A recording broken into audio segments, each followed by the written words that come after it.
information station.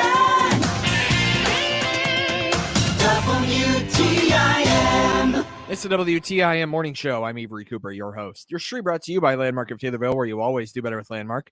People's Bank and Trust, they put people first. You'll find the streams on the TaylorvilleDailyNews.com, Facebook, or on YouTube at WTIM TV. University of Illinois horticulture educator Andrew Holsinger joining me in studio right now to talk about all the upcoming horticulture programs from the University of Illinois Extension Office in Christian, Jersey, Montgomery, and Macoupin and Montgomery counties. I have it. Horticulture educator Andrew Holsinger. It's great to have you back here, Andrew. Yeah, it's good to be here. So last time you were on, you previewed the March events, and there's still a little bit of time to register for some of these March events, including the Tropical Plants for the Home Patio from 2 to 3 p.m. March 23rd at the Christian County Extension Office. I wanted to ask you what some of your favorite tropical plants are for this area. Oh, I like the elephant ears, and the bird of paradise kind of intrigues me because it has this inflorescence. The flower head looks like a bird head, and there's several that are pretty nice with their foliage. The banana trees, they captivate me a little bit also. Mm-hmm. Mm-hmm. And yeah, I always have to remind myself those are not actual like banana. Well, they are actual banana trees, but they won't grow bananas the way you think. Yeah. The way you think. And so what's your pitch to people for joining the Tropical Plants for the Home Patio event? It's a webinar, if I understand, right? Well, it's in person or a webinar. Gotcha. And that's the way most of my programs are, is if you can't make it in person, you can join us online. But the pitch is that people like the tropical foliage. Maybe you have a patio, you need to add a few plant materials. Some of them can be kind of tall, like those banana trees may offer you some screening opportunities, but that lush foliage, just nice to have around, and a favorite of some, maybe by the pool side. So just want to invite the public to come out and join me for Tropical Plants. When's that registration deadline for the event? Thursday, March 23rd. It's usually a couple days before the time of the event. Gives me time to send out a Zoom link and get people in the know of when the session is going to happen. Should we say soft deadline of the 21st? It's probably good. Yeah. Okay.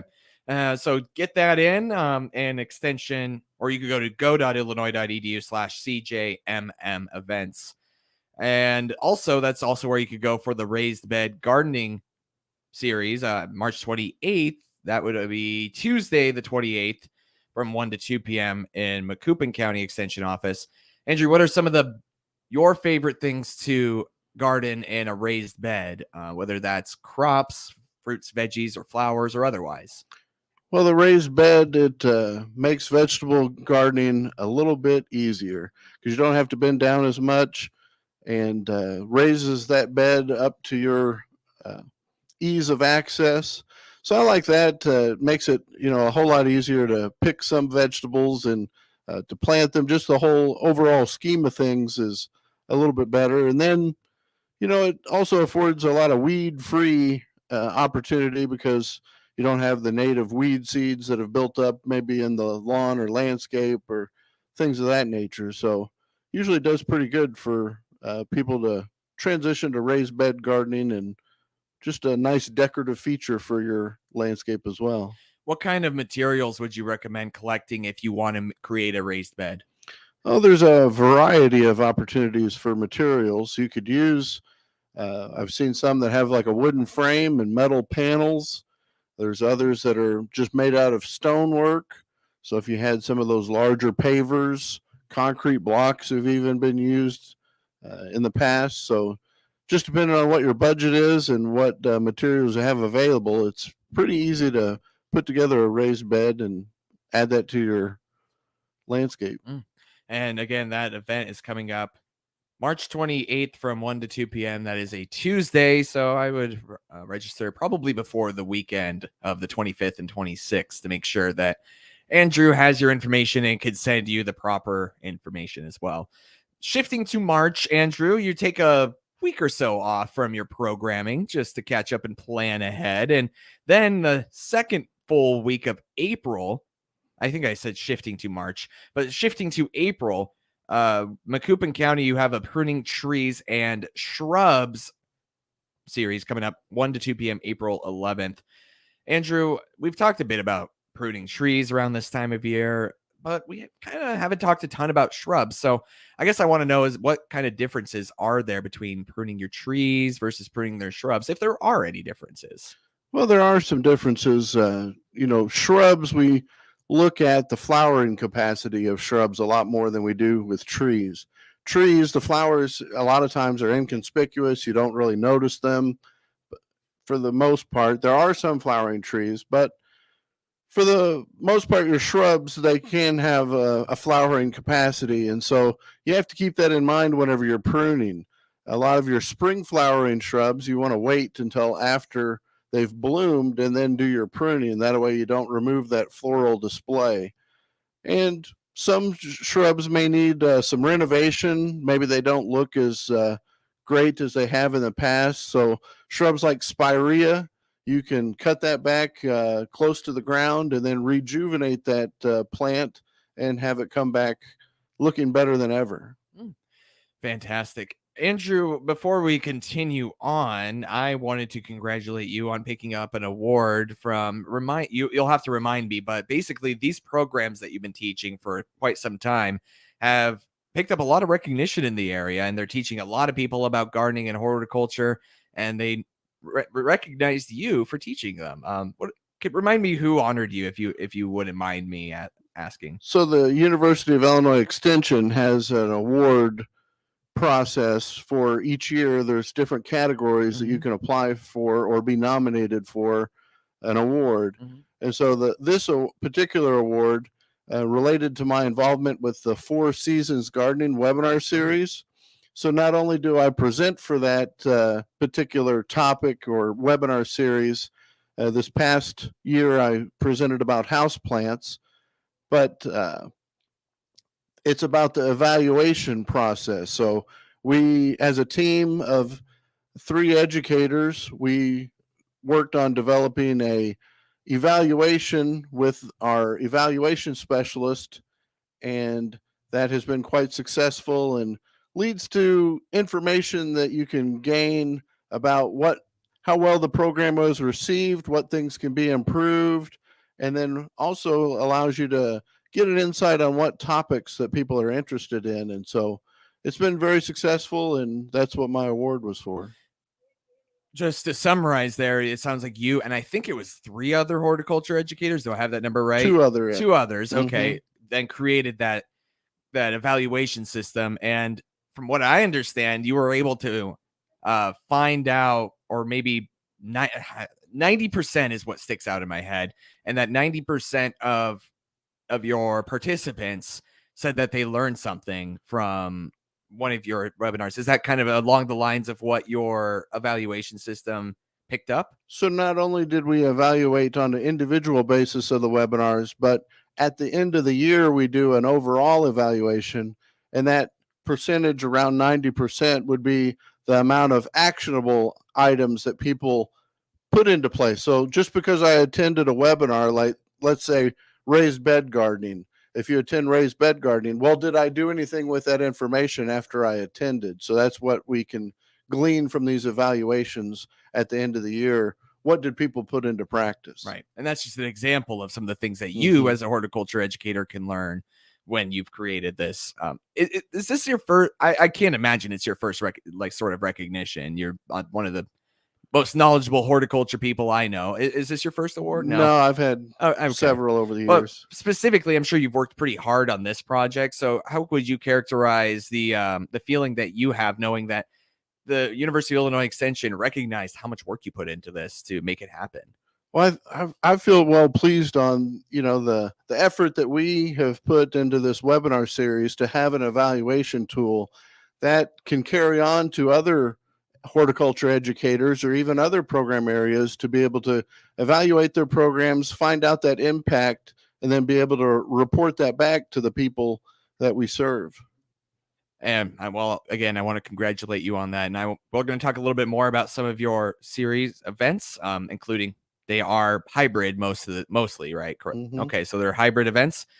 and especially in the ones coming up in April. So that is University of Illinois Extension horticulture educator Andrew Holsinger, who the University of Illinois Extension recognized with 2 other horticulture educators for their 4 seasons gardening webinar series. Your stream brought to you by Landmark of Taylorville, where you always do better with Landmark, and People's Bank and Trust, where they put people first.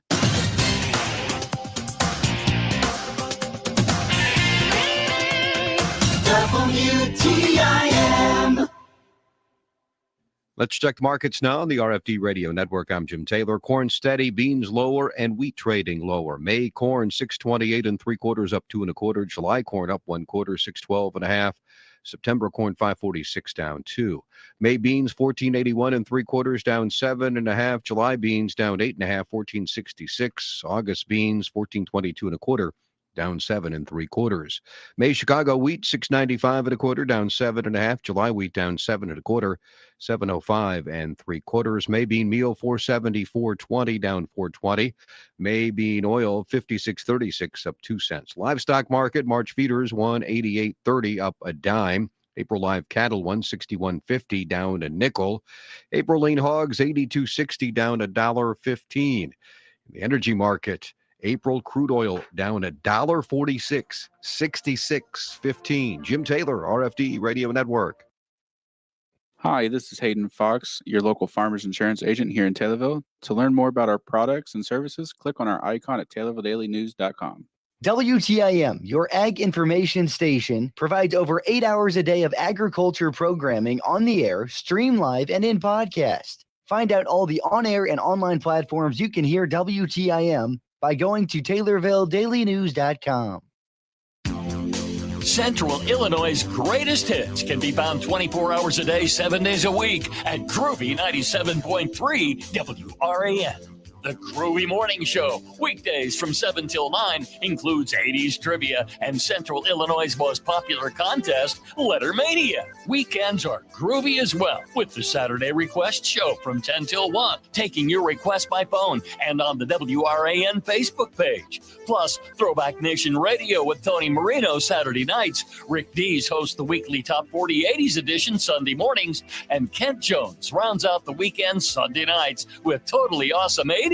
From Springfield to Effingham and Litchfield to Sullivan, you'll find Central Illinois' greatest hits on the air 24/7 on Groovy 97.3 WRAN. Tune in, turn on, and feel the groove from Groovy 97.3 WRAN. Small towns are in, and Taylorville is poised for you and your family to join them. Taylorville has what you're looking for. Find out more, including upcoming events, by clicking the Small Town Taylorville icon at TaylorvilleDailyNews.com. Prevent early nursing home placement. Rent one of the catered care suites at Taylorville Estates Assisted Living. Immediate placement is now available. Find out more by clicking their icon at TaylorvilleDailyNews.com. Your information station, WTIM. WTIM Morning Show. I'm Avery Cooper, your host. The stream brought to you by People's Bank and Trust. They put people first. In Landmark of Taylorville, you always do better with Landmark. I have horticulture educator with the University of Illinois Extension in Christian, Jersey, Macoupin, and Montgomery counties, Andrew Holsinger. And we're talking about all of his upcoming gardening events and horticulture programs. One of the things that you are talking about next month, Andrew, towards the mid to late part of April, a lot of native plants and what you can do with your garden and landscape with those native plants. There's an event coming up 1 to 2 p.m. April 20th at the Christian County Extension Office. It's also a hybrid event. You can go to it virtually. You don't have to go all the way to Christian County if you're not in the area. Andrew, landscaping with native plants. Why is it such a, I'm looking for the proper term here, but why is it a positive to landscape with native plants? Well, the positive of native plants is that a lot of times they have a more resilient factor to them because they were native to Illinois. And so you don't have issues of trying to worry about hardiness or if they're going to survive if they are hardy to a particular region. I did come across a publication that I have like a book form, but there's a an electronic form that goes back to like 2015. It was interesting to see how many endangered or threatened plant species that we have in Illinois.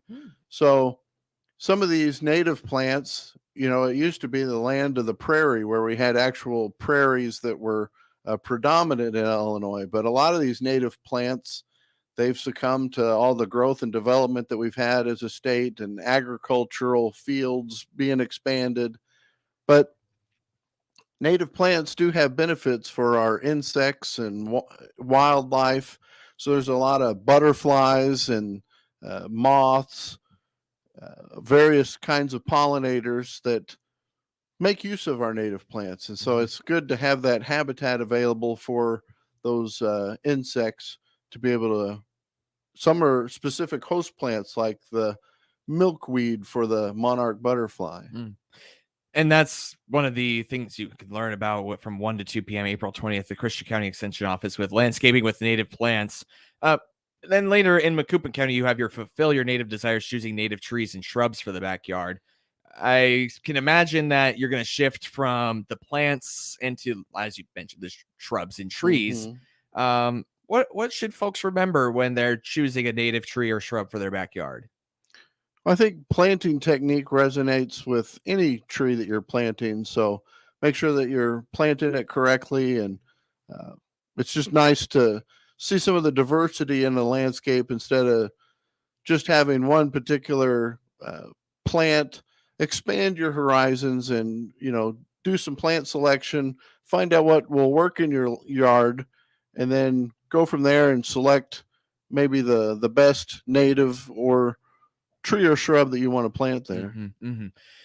Andrew, I don't want you to give away your program coming up in a little more than a month. So I think a better question to ask you about native plants and commonalities that you see is, what are some trees or shrubs that you see here that are planted a lot that are not native and maybe just not even really a good fit to have in Illinois? One of the things that pops up in my head is the Colorado blue spruce. I see a lot of that around here, but I know that those trees can't be very happy. Is there anything else that comes to mind?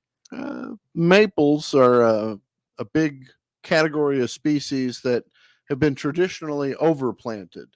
So they are ornamental. They do have great fall color, but there's other native trees that have, good fall color as well. So the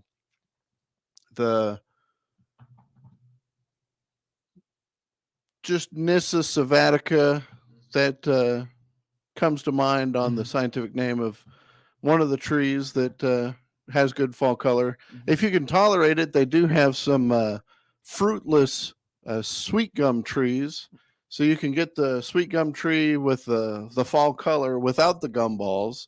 So a lot goes into plant selection on, they're somewhat native, but then they have nativars, if you want to call them that they're a cultivar of a native. And some of those are more tolerable in the landscape compared to the true native species.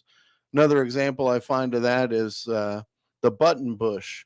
It's a medium-sized shrub, but the cultivars have expanded its use into the landscape and makes it a little bit more tolerable to get rid of some of the negative points of the shrub. And we're running out of time here, Andrew, but I wanted to say to you that my grass is starting to grow and I need to mow it pretty soon. So what are some things that you'd like to remind people about as they get ready to mow their lawns? It's the optimal time for crabgrass prevention. So be sure to get those products applied before it's too late. You need to have those on the lawn to be able to activate and to work. And then make sure that your mower blade is sharpened. You want to have a sharp mower blade and look to mow at the proper height for the grass species you have. Can I sharpen my own blade? Is that something that's relatively easy to do, or would you recommend taking it to an expert? You can sharpen your own blades, but it's probably a little easier if you took it to an expert to have them sharpen it. It's a common thing, but they may get busy in the springtime. So consider that. If you can sharpen your own blade, you might try your hand at that. Do it ASAP. It sounds like that's University of Illinois Extension Horticulture, Andrew Holsinger, and you can register online for any of his events at go.illinois.edu/CJMM events. Andrew, thank you so much. Hey, thanks.